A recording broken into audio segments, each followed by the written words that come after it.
ఇటీవల జరిగిన ఆంధ్రప్రదేశ్ శాసనసభ ఎన్నికల్లో మళ్లీ వైఎస్ఆర్సీపీ ప్రభుత్వం వైఎస్ఆర్ జగన్మోహన్ రెడ్డి భారీ మెజార్టీతో అధికారంలోకి వస్తారని, ప్రజల కోసం అనేక సంక్షేమ పథకాలు ప్రవేశపెట్టిన ఘనత, విద్య, వైద్యపైన ప్రత్యేక శ్రద్ధ ప్రజలు ఎన్నటికీ మర్చిపోలేరని, ఈసారి ఎన్నికల్లో ఓటింగ్ శాతం పెరగడం కూడా వైఎస్ జగన్మోహన్ రెడ్డి అభివృద్ధే కారణమని సామాజిక ఉద్యమకారుడు కొలకలూరి నవీన్ కుమార్ పవర్ 3 న్యూస్ ప్రతినిధికి ఇచ్చిన ప్రత్యేక ఇంటర్వ్యూలో తెలిపారు. నమస్తే, పవర్ 3 న్యూస్ ఛానల్కి స్వాగతం. ఇటీవల జరిగిన ఆంధ్రప్రదేశ్ ఎన్నికల్లో ఫలితాలపై మనతో చర్చించేందుకు ప్రముఖ సామాజిక ఉద్యమకారుడు కొలకలూరి నవీన్ కుమార్ మనతో ఉన్నారు. చెప్పండి నవీన్ కుమార్ గారు, ఆంధ్రప్రదేశ్ రాజకీయాలు ఎటుమలుపు తిరిగినాయి?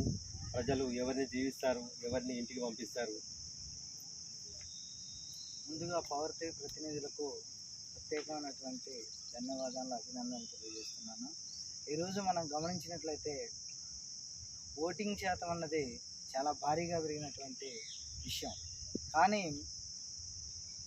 ఎవరైతే పరిపాలన సక్రమంగా చేస్తారో వాళ్ళని ప్రజలు దీవిస్తారు, ఎవరైతే పరిపాలన అన్నది కరెక్ట్గా చేయరో వాళ్ళని ప్రజలు ఇంటికి పంపిస్తారు.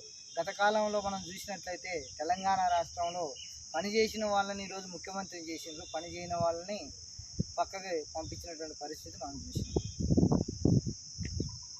ఇప్పుడు ఆంధ్రప్రదేశ్లో ఈ పెరిగిన ఓటు శాతము ఆ పవన్ కళ్యాణ్ యొక్క చరిష్మా, ఆ యువత ఆయన వైపు మొగ్గు చూపినట్లుగా మనకు ప్రముఖ న్యూస్ ఛానల్లో విశ్లేషణ జరుగుతుంది. దానిపై మీ అభిప్రాయం చెప్పండి. అన్న, ఒక రకంగా మనం చెప్పుకుంటే పవన్ కళ్యాణ్ చూసి ఓట్లు అనేవి పడవు, కానీ యువత అన్నటువంటి వాళ్ళు చాలా చైతన్యవంతులైనరు.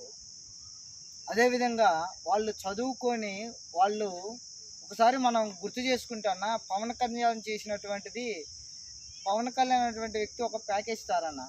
ఎందుకంటే 2014లో రాష్ట్రం విడిపోయి 2015 అమరావతి శంకుస్థాపనకి మన ప్రధానమంత్రి అయినటువంటి నరేంద్ర మోడీ గారు వచ్చినప్పుడు నీళ్ళు ముంతడు మట్టి తీసుకొచ్చినప్పుడు ఇదే పవన్ కళ్యాణ్ గారు అదే అమరావతి స్టేజీ మీద ఊగులాడినన్న, 2 పాచిపోయిన లడ్లు చెప్పినన్న. ఈరోజు మరి ఆ పాచిపోయిన లడ్లు ఏమనియో సమాధానం చెప్పలేని పరిస్థితిలో ఉన్నాడన్న పవన్ కళ్యాణ్. ఈరోజు పోయి మరి నరేంద్ర మోడీ దగ్గర ఎందుకు సాష్టంగా పడతారన్న, మళ్ళీ నరేంద్ర మోడీతో ఎందుకు పొత్తుకెళ్తారన్న? అంటే ఇదంతా ఒక జగన్మోహన్ రెడ్డి అనేటువంటి ఆ యొక్క శక్తిని తట్టుకోలేక ఆ ఫ్యాన్ స్పీడ్కి ఈ సైకిల్ టైర్లు కూడా ఊసిపోయిన పరిస్థితి వచ్చిందన్న. ఓకే, మనం రిజల్ట్స్ తర్వాత ఎవరికి ఓటేసింది తెలిసినప్పుడు కూడా ఈ యొక్క చాలా అంటే ఆంధ్రప్రదేశ్లో అభివృద్ధి జగన్మోహన్ రెడ్డి గారు చేసేదని చెప్పి ప్రజలు ఓటు వేసినట్లే, లేదంటే మనకు ఫలితాలు భిన్నంగా వచ్చే అవకాశం ఉంది. చంద్రబాబు నాయుడు, పవన్ కళ్యాణ్, ఈ యొక్క కేంద్ర మౌలికలు ఉన్నటువంటి బీజేపీ కూడా అన్ని రకాలుగా సహాయ సహకారం అందించింది. ఆంధ్రప్రదేశ్ బీజేపీ నాయకత్వం కూడా పూర్తి స్థాయిలో ఒకవేళ ప్రజలు మార్పు కోరుకునే విధంగా అయితే కొంత తేడా రావచ్చు, ఆ సీట్లలో కానీ ఆ యొక్క ఫలితాల తేడాలు రావచ్చు. ఆంధ్రప్రదేశ్ అభివృద్ధిలో జగన్మోహన్ రెడ్డి అభివృద్ధి చేశారని మీరు అంటున్నారా? అన్న, ఆంధ్రప్రదేశ్ రాష్ట్రంలో జగన్మోహన్ రెడ్డి అభివృద్ధి చేశాడంటే ఖచ్చితంగా చేశాడన్న. ఏ విధంగా చేశాడంటే విద్యకు పెద్దపీట వేసినటువంటి వ్యక్తి ఎవరైనా ఉన్నారంటే వైఎస్ జగన్మోహన్ రెడ్డి అన్న.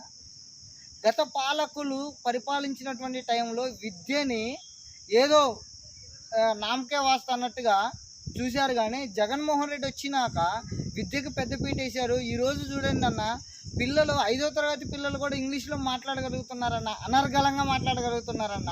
అంటే ఇది మార్పే కదన్న. కాకపోతే ఒక విషయం ఏంటంటే జగన్మోహన్ రెడ్డి గారు కరెక్ట్ అయినటువంటి రాజధానిని నిర్మించలేకపోవడంలో తప్పిదం జరిగింది, దానికి మేము అంగీకరిస్తాం. కానీ ఒకటి అన్న, ఈ ఏరుపడ్డప్పుడు ఇంటిని సరి చేసుకోవాలంటే కొంత టైం పట్టిద్ది, ఓకేనా?